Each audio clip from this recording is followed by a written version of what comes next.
Sinten kitab. Sinten kitab.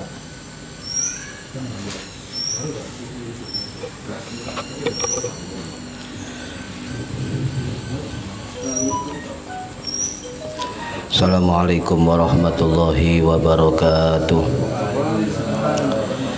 Bismillahirrahmanirrahim. Ila hadratin Nabiyil Mustafa Muhammad sallallahu alaihi wasallam wa ala alihi wa sahbihi ajma'in. Lahumul Fatihah.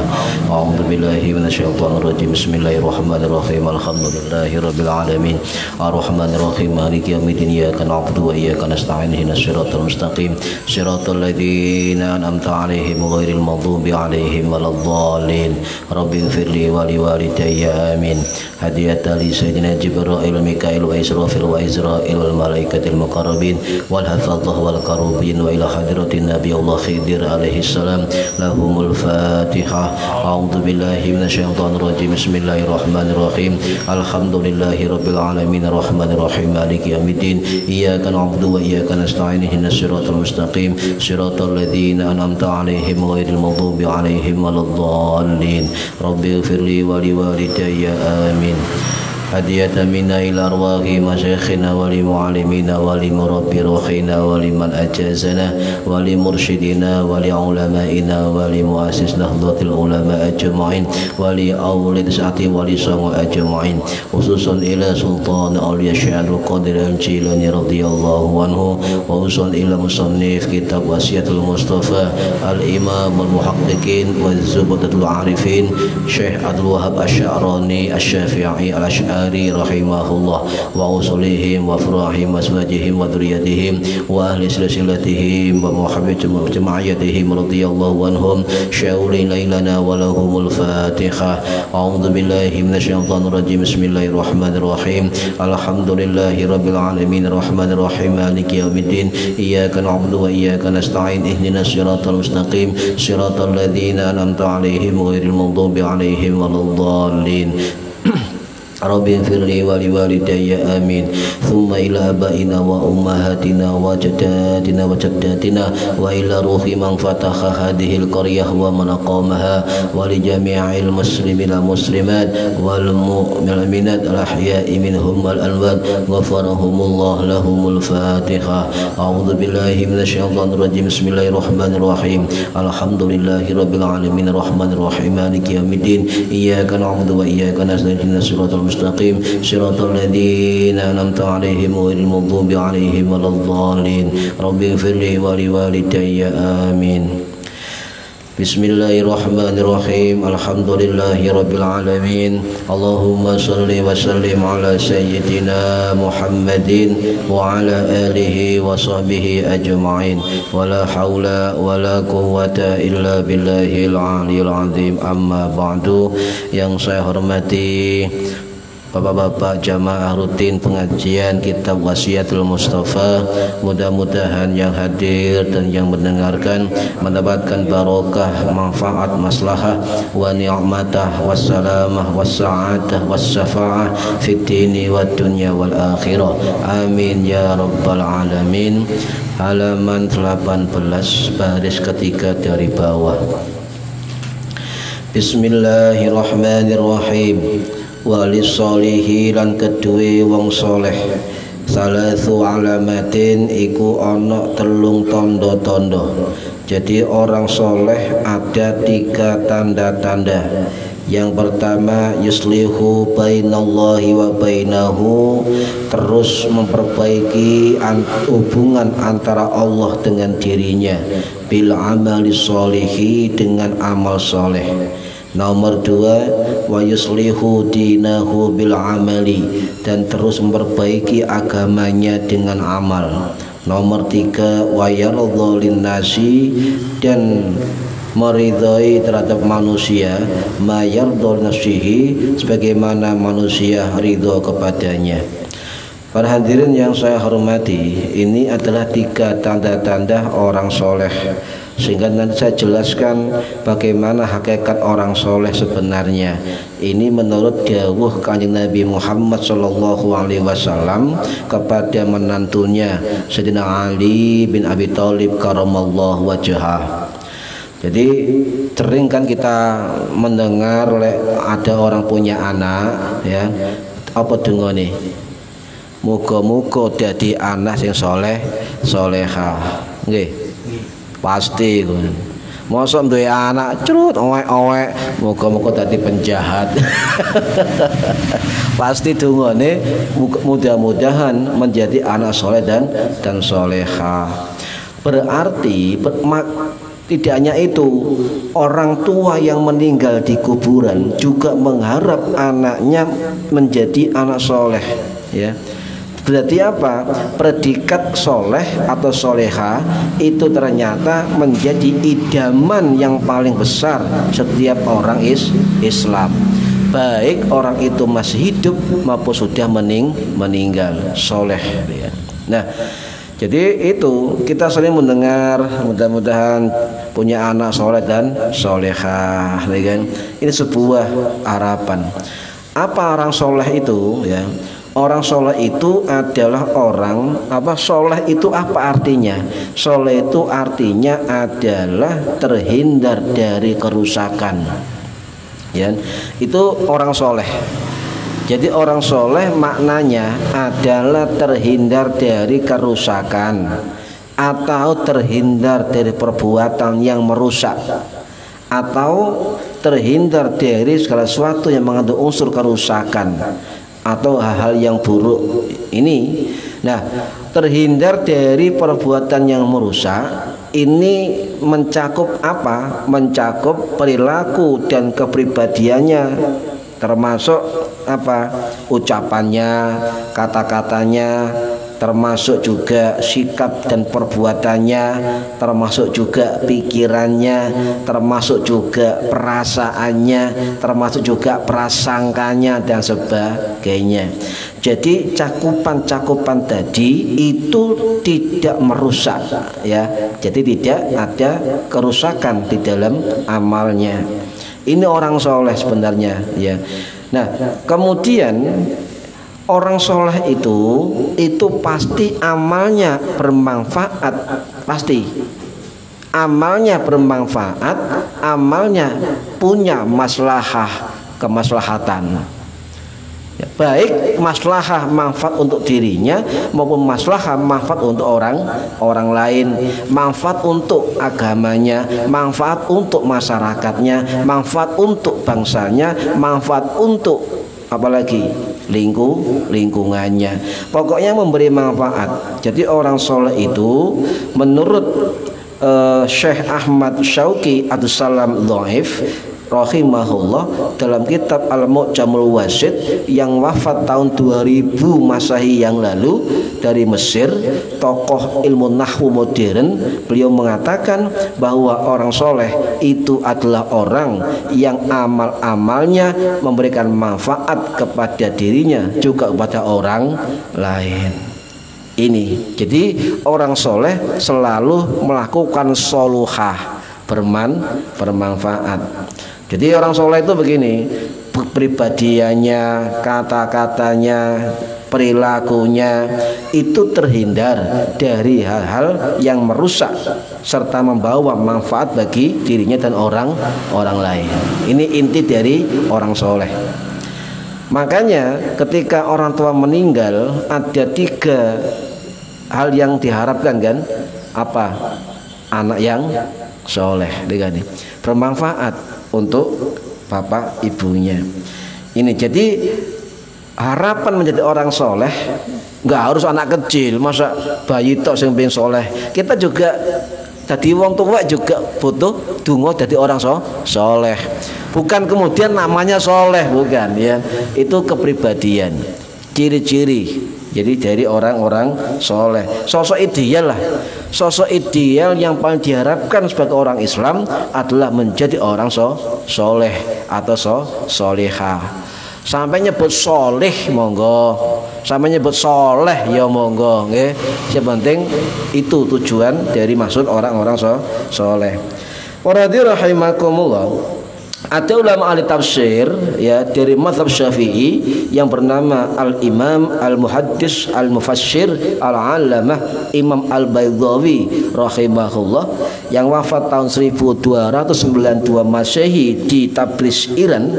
Beliau dalam kitab tafsirnya yang bernama Kitab Tafsir Anwarut Tanzil, beliau mengatakan orang soleh itu adalah orang yang waktu kesehariannya itu membawa manfaat kepada orang lain, dan selalu rezeki yang diterima dari Allah dipergunakan untuk perjuangan agama, dan semua amalnya mencari ridha Allah Subhanahu wa ta'ala. Gak ngarep puja menungso belas nih.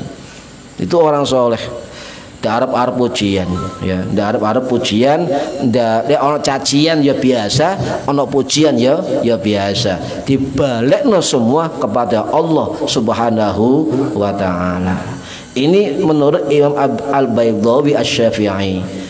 Sedangkan menurut Imam Ibnu Katsir ya Asy-Syafi'i rahimahullah yang wafat tahun 1373 Masehi di Damaskus, dalam kitab Tafsir Ibnu Katsir beliau mengatakan orang soleh itu adalah orang yang amalnya baik ya, amalnya bagus baik lahir maupun batinnya.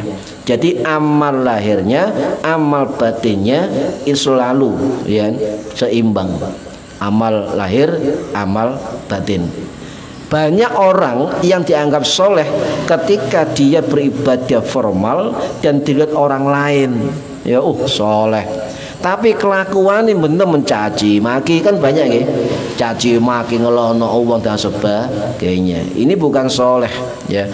Nah, kemudian ditambah lagi oleh keterangan Imam Ibnu Ajibah rahimahullah yang wafat tahun 1809 Masehi ya, beliau mengatakan beliau wafat di Maroko, mengatakan dalam kitab tafsirnya kitab Al-Bahrul Madid, beliau mengatakan selain bagus amal lahir dan batinnya, juga dia termasuk orang yang selalu bertakwa dimanapun dia berada.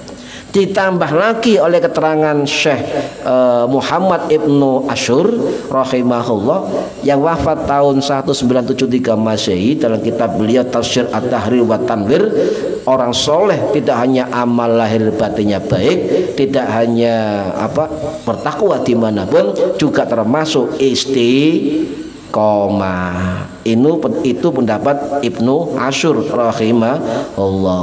Nah, dari semua itu kemudian ada satu ulama ahli tafsir yang bermazhab Syafi'i yang bernama Profesor Dr. Syekh Al-Alama Al-Alim Al-Faqih Al-Muhaddis Syekh Wahbah Mustafa Az-Zuhaili Asy-Syafi'i yang wafat tahun 2015 yang lalu, dalam kitab Al-Fiqhul Islami wa Adillatuhu beliau mengatakan orang soleh itu betul amalnya baik, lahirnya baik, takwa, istiqomah, tetapi ingat orang soleh tetap manusia, pasti ono salahnya gitu loh.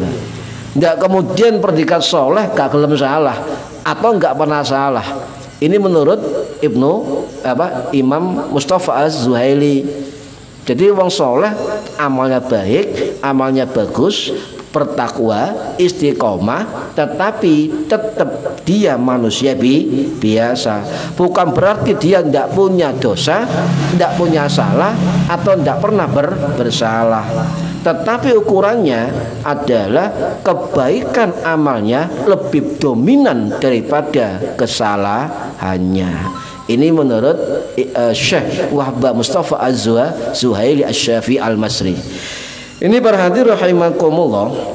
Jadi Bahkan ada keterangan dari Syekh Muhammad Mutawalli Asy-Sya'rani rahimahullah, ya, ulama besar dari mazhab Syafi'i yang wafat tahun 1998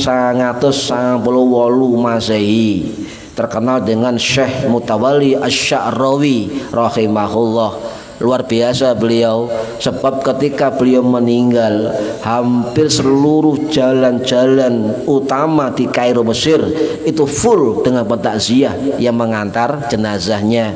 Bahkan ada orang menghitung yang mengantar jenazah Syekh Mutawalli Asy-Sya'rawi itu hampir 1 juta orang real.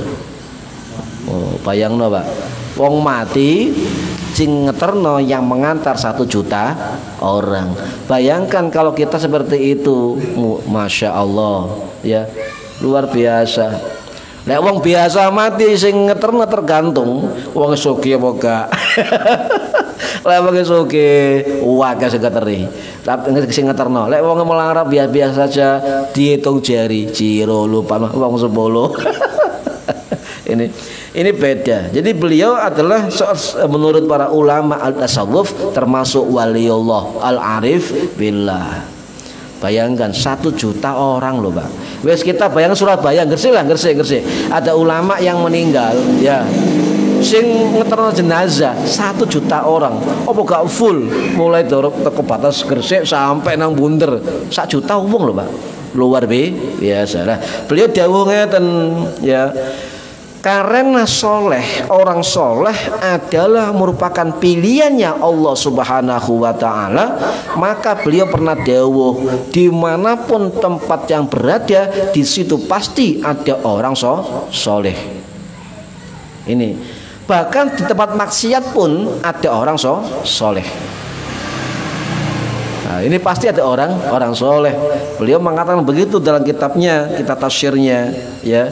Jadi dimanapun berada, baik di tempat orang baik, di tempat orang jelek, tempat kemaksiatan pun, tetap Allah pasti akan menghadirkan orang-orang soleh, ya.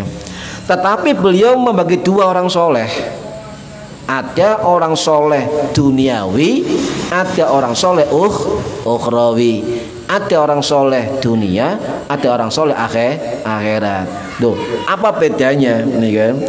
Lelek soleh dunia banyak Pak, ya, soleh dunia banyak, apik didelok wong apik, ya, kemudian nggak tahu ngelakoni elek, pribadinya baik, tidak pernah merugikan orang lain siapapun. Ya, bahkan beliau mengatakan tidak hanya merugikan orang Islam, juga dia tidak pernah merugikan agama lain. Itu beliau mengatakan begitu. Jadi kalau kita baik dengan orang, tidak pandang bulu, baik bulu macan, bulu kucing. Itu siapapun tetap dimanapun menjadi orang yang baik dengan siapapun, tidak pandang itu agamanya. Itu beliau begitu, ya. Kemudian dimanapun berada orang soleh duniawi itu bermanfaat untuk orang lain. Tetapi bedanya soleh dunia ini adalah hanya ukuran etika. Apa etika? Lek wong nganggap api itu loh Pak, secara rasional.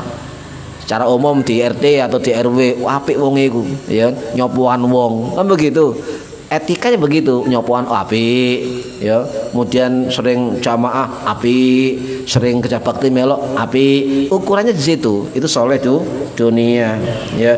Jadi ukurannya adalah rasional atau akal.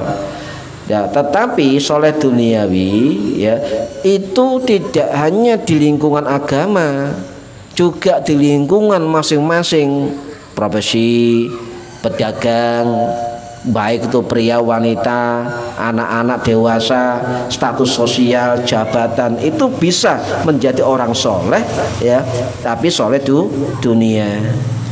Tergantung dimanapun dia berada sebagai apa, itu selalu menciptakan kedamaian, menciptakan kerukunan, menciptakan manfaat, menciptakan kemajuan, menciptakan kemakmuran dan sebagainya dimanapun dia berada. Jadi profesi apapun yang kita punya itu punya potensi menjadi orang soleh. Yang penting manfaat untuk orang lain, tidak merugikan orang lain. Ini soleh dunia ya. Jadi ibarat bangunan ngeten ya, kesolehan itu berdiri tanpa pondasi religius. Artinya itu hanya dipandang etika saja, apik, ya kan? Wah, apik teman, apik wong iku nyopoan wong itu kan. Berarti secara rasional atau secara sosial apik ya. Tetapi banyak yang sewu nggih, nampak orang yang dianggap soleh lah ya, menino kopian, menino pakai serban, atau ngimami, atau mimpin tahlil, atau apapun ya, nampak soleh secara amaliyah, secara lahiriah, tetapi perjuangannya itu ternyata dipakai untuk mencari dunia atau materi semata. Itu banyak. Bukan kalau begitu bukan soleh dunia, bukan soleh akhirat. Sebab soleh dunia pun itu tetap tidak menumpuk materi atau tidak orientasi materi. Nah, banyak enggak kata niki kata ya, sehingga berjuang itu nyen sewu ya, berjuang dimanapun kita sebagai apapun ya, itu kalau terlalu lama menjabat di sebuah instansi atau apapun itu hati-hati. Sebab kata guru saya begini, kalau ada orang menjabat apapun serah, mau sosial, mau profesional, mau apapun, politik dan sebagainya, jika terlalu lama menjabat ada dua kemungkinan. Satu, kalah organisasinya, yang kedua kalah orangnya. Salah satu. Lek orangnya tak maju, organisasinya tidak maju. Lek organisasinya amburadul, maju, orangnya tidak maju. Artinya apa? Terlalu lama, akhirnya muncul penyakit dalam dirinya, dalam hatinya, penyakit rumongso. Makanya enggak ini. Makanya sesuai jabat itu. 2 periode, 3 periode atau dibatasi lah, dibatasi. Sebab jadi apapun terlalu lama itu dikhawatirkan dua ini kemungkinan, gak kalah organisasinya atau kalah orangnya. Bukan kalah kemudian, maksudnya ada penyakit itu loh. Gak aku sapa maneh, kan begitu. Oh, kalau saya ngurusi, aku paling ngurusi. Lah ini penyakit, kalah berarti orangnya, kan begitu. Ini yang dimaksud, makanya kita harus mengingatkan orang-orang seperti itu agar kembali kepada hal-hal yang bermanfaat. Ya, ini sebuah kewajiban kita untuk mengingatkan.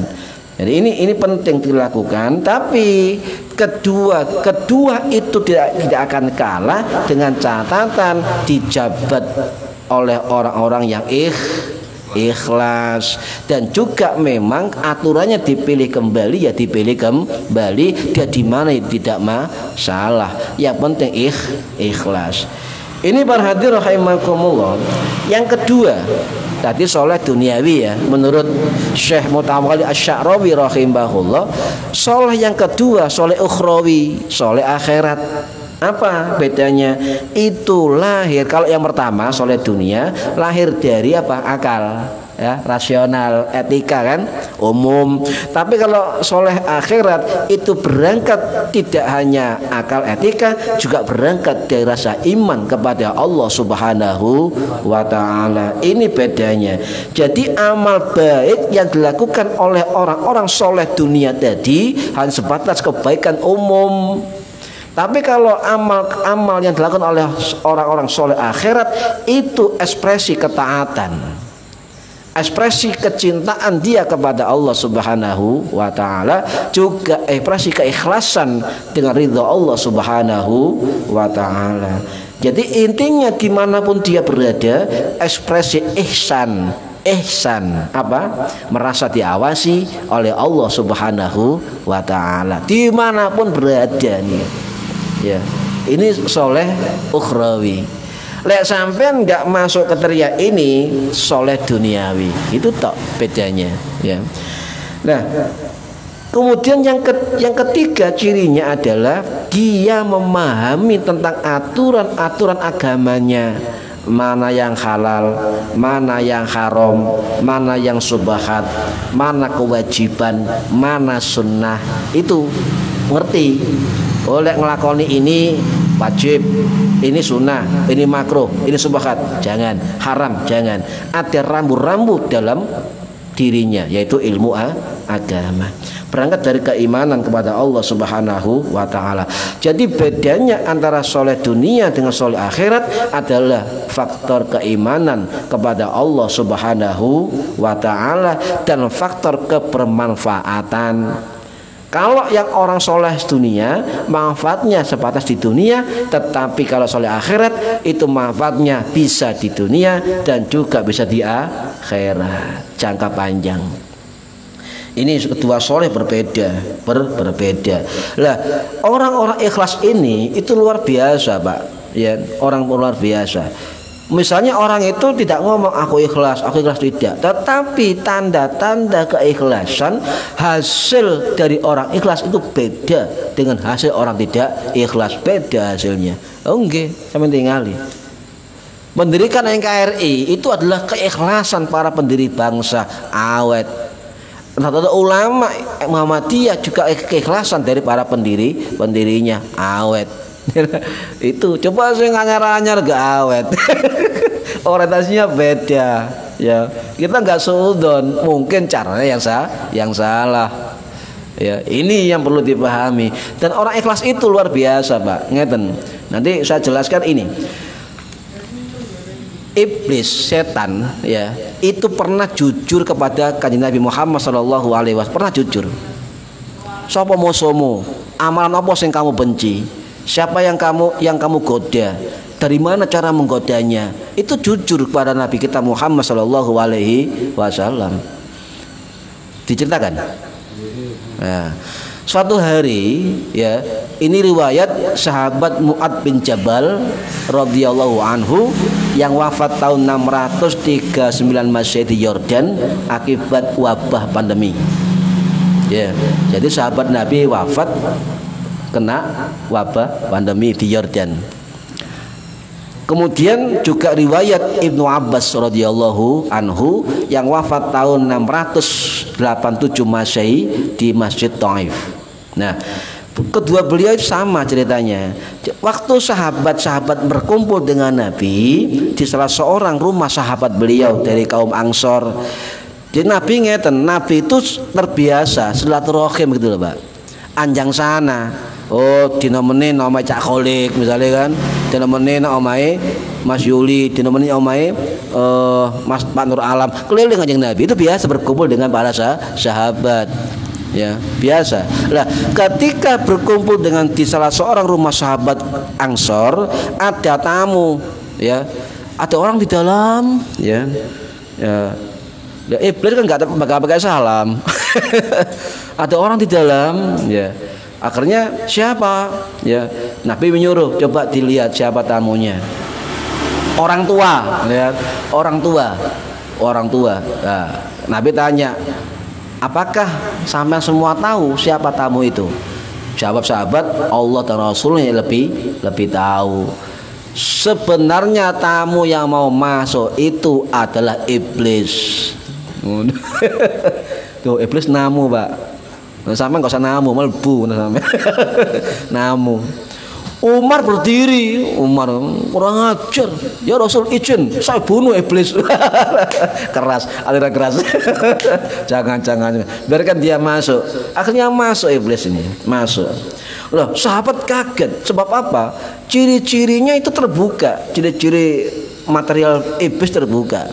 Apa ciri-ciri yang diketahui dari hadis itu? Ternyata iblis itu, ya kan, itu menjelma seorang kakek yang berumur ada yang ngomong 70 tahun, 100 tahun itu enggak masalah. Cuma, ya, itu ciri-cirinya salah satu matanya cacat, mata kanannya cacat, mata kirinya normal. Di janggutnya itu cuma 7 helai. Arang-arang ngoten, Pak. Mek 7 helai. Jadi lek ana wong nyun sewu, kelompok sebelah gak kasut jenggoten kok nganggo jenggot mek 7 helai. Nah, niru sapa iki? Ya, bahkan sahabat mengatakan jenggotnya kayak jenggotku kuda. Ya, bulu kuda apa? Jenggot kuda. Dan juga bertaringnya kayak taring babi. Dan mulutnya kayak mulut sapi atau kerbau. Itu wujud dari iblis ketika menemui kumpulan Nabi dengan para sahabat. Ya, tapi sahabat yang meneng ini kan, roh iblis biar dia bicara dengan kanjeng Nabi. Tanya oleh Nabi, sampean lapo mrene? Apa kesini? Saya didatangi malaikat utusane Allah untuk menghadap panjenengan ya Muhammad, untuk jujur dengan panjenengan. Apa sampean tanyakan tak jawab? Jujur, temen jujur. Ya, iblis kan dengaran jujur ya. Temen jujur. Oke, jujur aku takon sampean. Nabi takon kanjeng Nabi. Panjang hadisnya cuma begini, ya. Apa yang kamu benci? Ya. Nah, iblis jawab, yang saya benci intinya begini, 1, orang bertakwa. Oh mana? Orang bersyukur. Apa mana? Orang alim yang waro. Beda ya. Orang alim yang waro itu orang alim yang gak kedunian. Hati-hati. Ya. Ya soalnya alim suka gak apa-apa, Pak. Cuma gak kedunian itu aja. Ya. Kemudian orang selalu bersuci dalam wudhunya tiap hari. Itu dibenci oleh iblis. Ya. Sawangannya gampang. Coba sama lakon yang mulai tak wudu ah. Ya coba sampean angel tuh, temen angel. Isi koma itu angel, ya. Pamane nyambut gawe. Bose muring-muring ya bolak-balik nang jeding apa? Wudu. Apa wudu? Baju setan. Ya kon setan. Bolak-balik ijin. Kemudian apa? Orang sabar dalam ujian, sabar dalam godaan dan sebagainya. Juga orang bersyukur. Aku benci ya Muhammad orang-orang itu. Oke. Apakah sosok Abu Bakar? Lah, Abu Bakar saya nggak bisa menggoda. Sebab apa? Zaman jahiliyah dia nggak nurut sama saya. Abu Bakar zaman jahiliyah nggak nurut. Ya. Umar bin Khattab, jangan. Saya ketemu lari, takut. Ya. Utsman, saya malu melihat malu dengan Utsman bin Affan. Ali bin Abi Thalib, jangan, kepalanya bersinar terang, saya nggak mampu untuk melihatnya. Ini Pak, ya, ini keutamaan sahabat, 4 sahabat ini di mata iblis, ya. Nah, kemudian ditanya lagi oleh kanjeng Nabi, kira-kira amalan umatku yang menyakiti kamu apa? Ya, amalan umatku yang menyakiti kamu apa? Jawab iblis apa? Orang yang sholat, ya, orang yang sholat itu saya pasti panas dingin gemeteran, apalagi berjamaah, nih kan. Kalau ada umatmu yang sholat kemudian apalagi berjamaah, saya ini panas dingin dan gemeteran. Ini yang ngomong iblis, ya. Makanya rumah ketika dibuat untuk sholat, ya, itu iblis akan gemeteran, gak kerasan di rumah, gitu kan. Itu. Kemudian siapa lagi? Kenapa kok kamu ya ini bahasa saya lah ya. Asli panjang. Kenapa kamu kok gemeteran lihat orang sholat? Jawab iblis, karena apa? Contoh ya, satu sujudnya orang sholat umatmu itu ternyata mengangkat derajat satu ke atas. Bayangkan, iblis ngerti. Ya.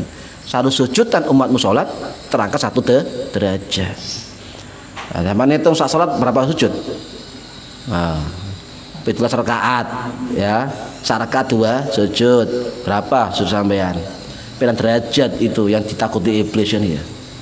Ya. Oh, gak ketok, Pak. Gak kelihatan. Coba lihat kelihatan. Wong sholat itu teguk nang dalan ya. Wis Wilmar tutup aja sholat ya. Lek ketok moto. Ya. Nah, apalagi orang puasa. Orang puasa saya benci, menyakiti saya. Kenapa? Karena orang ketika berpuasa itu tubuh saya terikat. Tubuhnya terikat sampai dia berbuka puasa. Apalagi ya orang haji. ketika musim haji ini aku kayak wong gendeng, saya seperti orang gila, kata iblis. Kalau ada musim haji saya kayak orang gila. Wong gendeng sampai haji selesai. Apalagi sedekah. Kenapa sedekah? Sebab orang sedekah yang ikhlas itu membelah tubuh saya, ya, membelah tubuh iblis seperti digergaji gitu. Jadi ngomong iblis, Pak. Jadi orang sedekah itu geraji iblis. Jadi apalagi ya, kenapa kamu kok seperti digeraji tubuh kamu ketika sedekah? Jawab iblis apa? Sebab orang sedekah itu kelihatan hartanya berkah. Sini sih ngomong. Iblis kelihatan berkahnya. Ya, cuma kita nggak kelihatan, iblis kelihatan. Mana orang-orang sedekah dan berkah itu kelihatan iblis. Mana nggak seneng, sakit dia. Yang kedua apa? Hidupnya disukai banyak orang. Pengelomang kan senengi bang, Mbak. Masih nggak seneng dikerubungi loh. Minimal dibayari. Kalau Pak Muhanan tak nyediak bayari pasti. Kan senengi bang, minimal begitu. Nggak seneng iblis itu ya. Apalagi tandanya ya, itu nanti di situ kata iblis, ketika orang sedekah hijab dindingnya dengan api neraka terbangun. Iblis. Jadi kita sedekah itu bangunan hijab tambah tinggi dengan api neraka. Ini jujur iblis ya. Apalagi ya, kalau umatmu sedekah maka itu apa akan menjadi apa halangan bagi bala atau musibah. Nah ini yang ngomong iblis. Siapa lagi?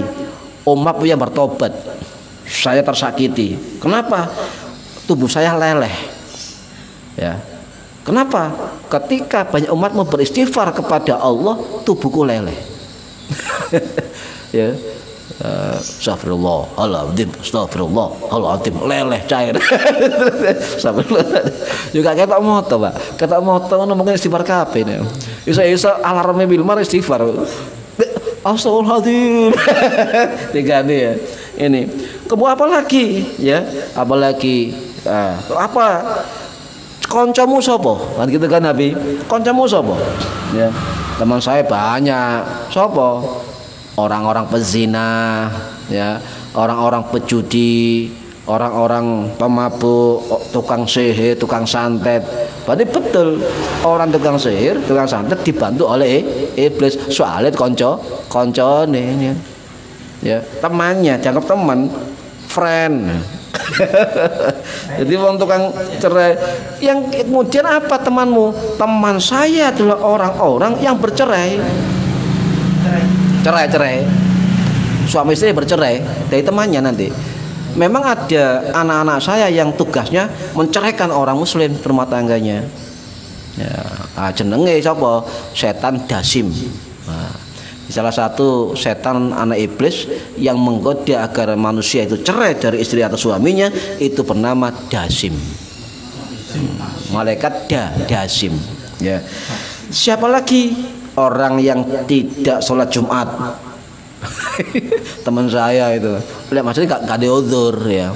Siapa lagi? Orang yang nggak tahu sembahyang. Itu teman saya. Berarti orang nggak tahu sholat kok jadi setan. Bahkan setan itu sendiri ngejak oleh nggak sholat. Nawar kopi sering aku krungu kan. Ayo Jumatan. Kenapa ngejak? Itu urusanmu. Aku nggak sholat ngono kan. Nah, ini berarti koncoe setan. Ini berarti rahimakumullah. Nah, kemudian kamu melalui mana masuknya menggoda manusia? Ya, salah satunya adalah saya masuk melalui aliran darah manusia, aliran darah. Ya, kukunya, kalau anak-anak kuku aliran darah masuk, mereka nggak terasa. Ya, cuma saya masuk di situ. Ya, masuk di situ. Nah, kemudian saya ini itu dikabulkan Allah untuk itu sampai akhir zaman. Tak kudo kabeh sampai akhir zaman. Kenapa? Golek konco. Lha ngentot iblis itu. Golek konco. Dendam kepada Adam dan anak turunnya, ya. Orang yang termasuk orang ahli ibadah digoda, orang ahli Quran. Wis pokoke ngene, mbok iku ulama, mbok iku ngelama, mbok iku maca Quran, gak sok maca Quran, mbok iku wong pinter, wong bodoh, wong sugih, wong melarat, ayu, elek, endek, dukur, pokoke iku kabeh sasarane iblis. Tidak pandang bulu. Cuma tergantung lek tingkatane ulama, iblis ya kuate seperti ulama. Ndelok tingkatane ya. Kowe kuat ya iblis sing kuat. Nah, kemudian mengaku iblis ya, mengaku apa? Orang-orang soleh itu semakin banyak. Jadi iblis mengatakan orang ulama, orang alim, orang soleh itu pasukan yang gede semakin banyak. Bayangno, Pak. Lah nggoda dhewe sitok cukup kan ya. Tapi le ulama gede-gede itu banyak pasukannya. Bahkan iblis ngomong, anak saya 70.000, setiap anak punya anak 70.000, terus begitu. Itu saya tugaskan menggoda ya Bani Adam begitu. Nah, kemudian kecuali siapa yang bisa kamu goda? Dari sekian orang yang tidak bisa goda cuma satu, siapa? Orang-orang yang ikhlas ya. Ya. Apakah ikhlas itu bisa digoda? Bisa, ini kan, ini bahasa gaulnya begitu tadi sih kan, bisa. Kenapa?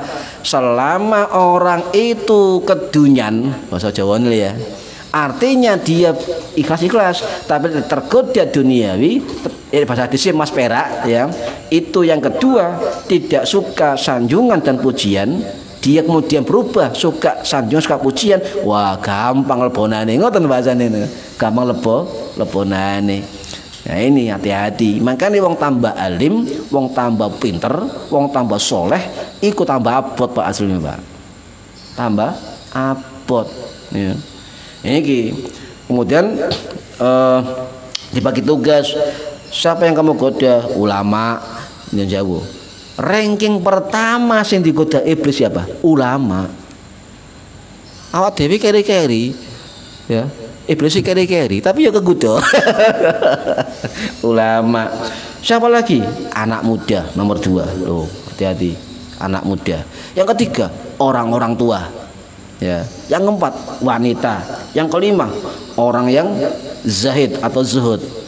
Ya, orang tasawuf itu Mbak maksudnya, golongannya loh. Hati-hati.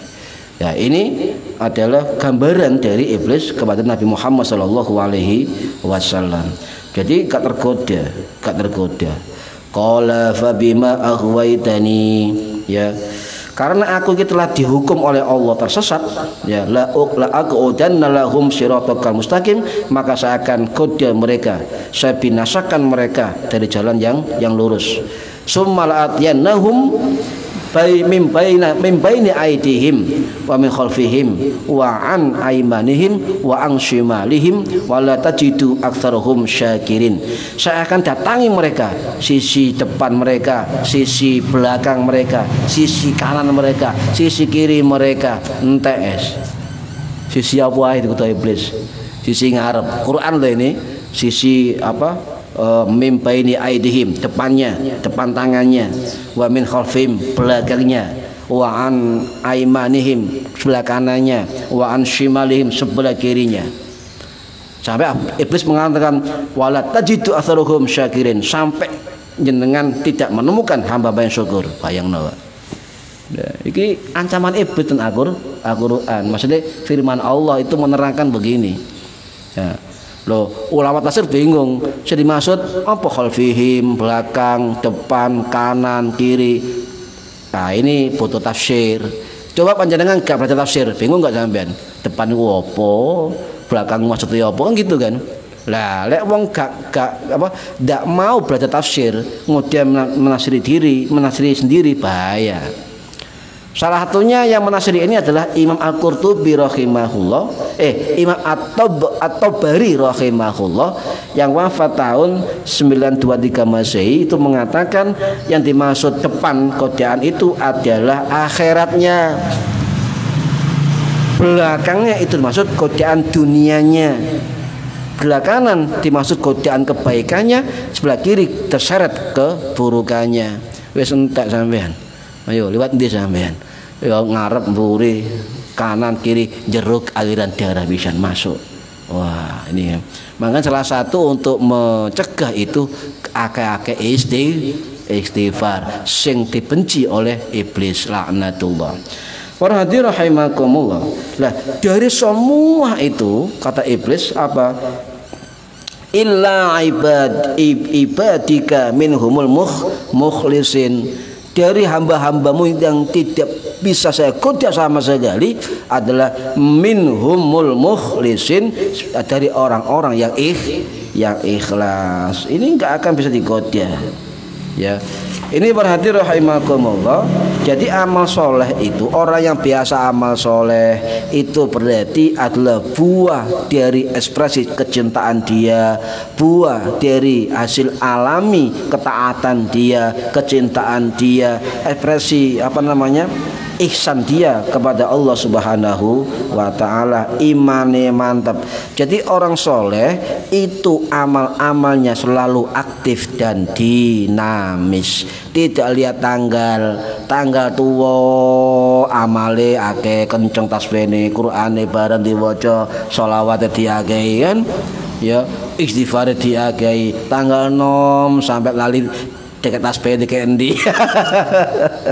Qur'ane deket. Nah itu orang soleh itu enggak musiman kayak buah, tidak, tapi dinamis dan aktif dan istiqomah. Itu orang soleh.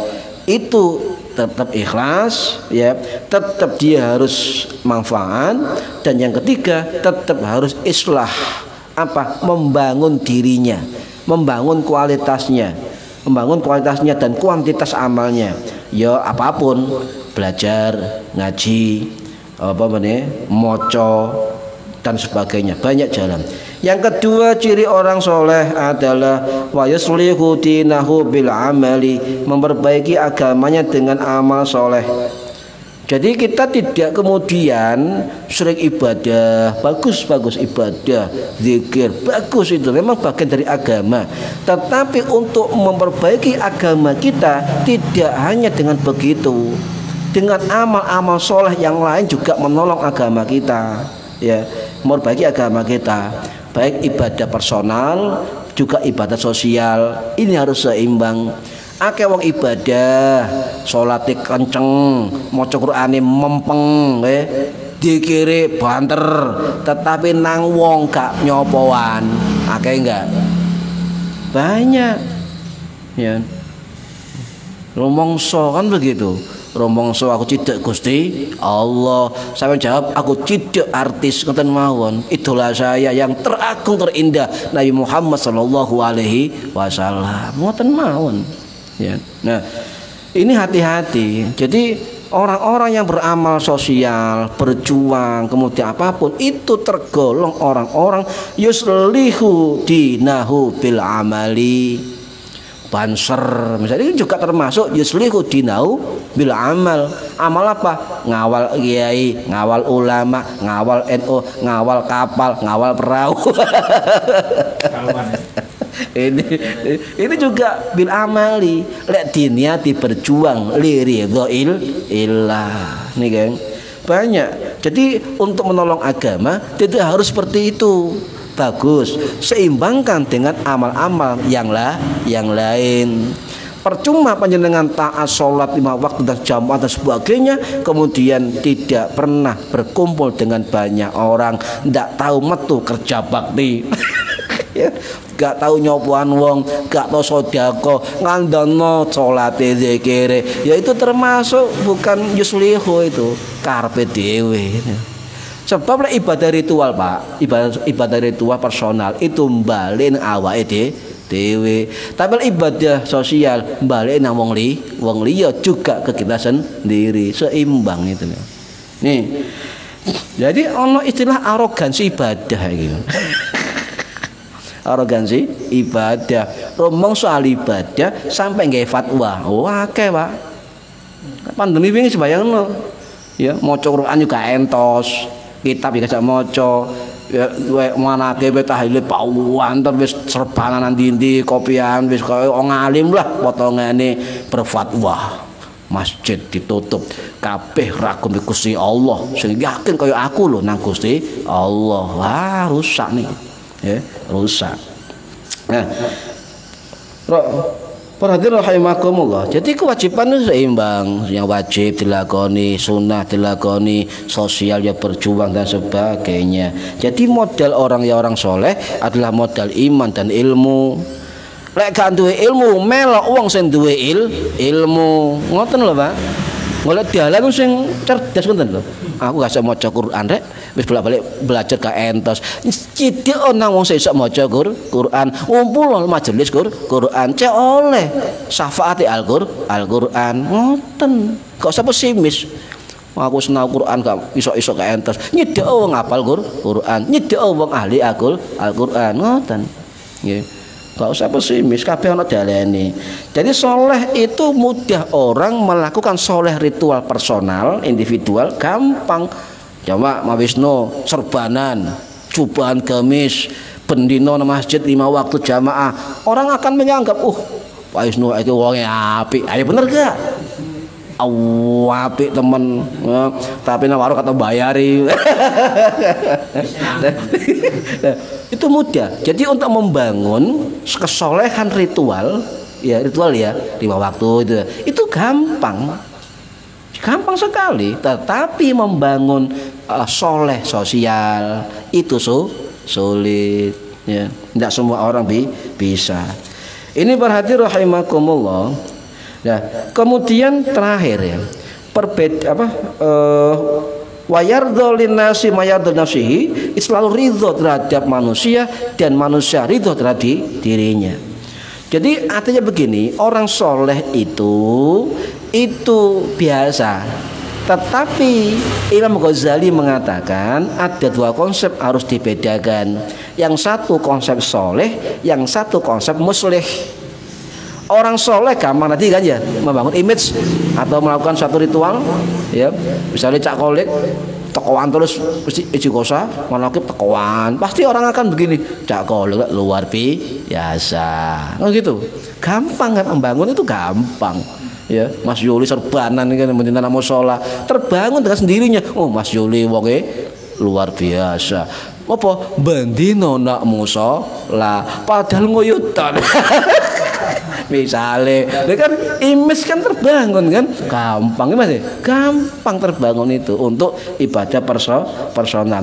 Tetapi Imam Ghazali mengatakan jangan berhenti menjadi orang soleh. Kalau bisa punya kemampuan, punya kemauan, jadilah orang muslih. Itu Imam Ghazali. Kenapa? Sebab orang soleh dampaknya untuk dirinya sendiri, linafsihi, di enak Gusti Allah, enak kan ya. Tapi dampak untuk dirinya sendiri, tidak berdampak pada orang lain. Ya. Tapi kalau muslih, al-muslihu, orang muslih berdampak linafsihi, juga berdampak wali ghairihi, untuk yang lain. Begini, kenapa? Sangat sulit Pak menjadi orang muslih dari soleh. Kenapa? Karena muslih itu ya, orang muslih itu mau berjuang. Tidak hanya dia ahli ibadah, tidak hanya ahli taat, tetapi orang-orang mau berjuang, terjun di tengah-tengah masyarakat, terjun tengah-tengah agamanya untuk berjuang pada agamanya. Tidak fokus pada dirinya sendiri, fokus pada orang lain.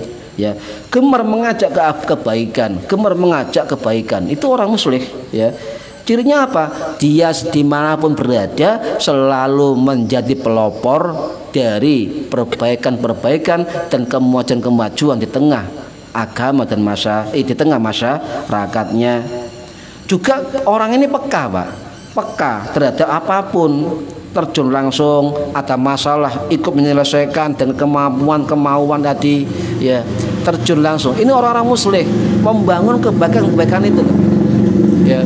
Juga termasuk orang ini itu sangat disenangi oleh lingkungan sekitar karena terbukti kualitas amalnya itu secara muslih dirasakan oleh banyak orang. Tetapi Imam Ghazali mengatakan untuk orang muslih itu hati-hati, sebab muslih kan terjun kan ya, berjuang, terjun dan sebagainya. Nanti Imam Ghazali mengatakan orang muslih itu pasti akan mendapatkan kritikan, tanggapan, bahkan dimusuhi oleh banyak orang. Nah ini saya baru paham. Guru saya mengatakan lek gak di mungsuh tidak sukses. Terbuka terjawab di kitab Ihya Ulumuddin Imam Al-Ghazali. Ya, jadi kudu jadi orang muslih begitu, tidak hanya orang soleh. Benturan kepentingan pasti. Contoh ada sesuatu nggak benar, sama luruskan, tukaran. benturan lagi itu begitu orang muslih. Dan juga Imam Ghazali mengatakan orang muslih tidak sepi, bahasanya ya, tidak sepi dari fitnah, hasud, iri dan dengki. Jadi makanya beliau mengatakan jadi orang soleh itu memang sulit, tapi lebih gampang daripada menjadi orang muslih, membangun kebaikan di mana-mana. Paham nggih? Nah, ini artinya soleh dan muslih. Makanya wilayah soleh itu mudah dimasuki banyak orang, tetapi wilayah muslih itu jarang dilakukan oleh banyak orang. Saya dawuh ngeten, wong sugih akeh, ya, wong pinter ya akeh. Nggih. Tapi wong sing berjuang cung iku mek titik, ngoten nggih. Sing berjuang mek titik. Maka dadiyo kumpul karo wong titik iku mau gelem berjuang. Niki para hadirin rahimakumullah, mudah-mudahan bermanfaat fitini wa dunya wal akhirah. Al-Fatihah. A'udzubillahi minasyaitonir rajim. Bismillahirrahmanirrahim. Alhamdulillahirabbil alamin. Arrahmanir rahim. Maliki yaumiddin. Iyyaka na'budu wa iyyaka nasta'in. Ihdinas siratal mustaqim. Siratal ladzina an'amta 'alaihim ghairil maghdubi 'alaihim waladdallin. Rabbi fili wali walidayya amin. A'udzu billahi minasyaitonir rajim. Bismillahirrahmanirrahim. Allahumma shalli wa sallim wa barik ala sayyidina Muhammad. Alhamdulillahi rabbil alamin. Allahumma 'allimna 'ilmal Qur'an wa 'allimna 'ilma la ilaha illallah wa 'allimna bil ladunka 'ilman nasiru bihi kamil mahyatil mamat. Wa sallallahu ala sayyidina Muhammad walhamdulillahi rabbil alamin. Wallahu a'lam bishawab. Assalamualaikum warahmatullahi wabarakatuh.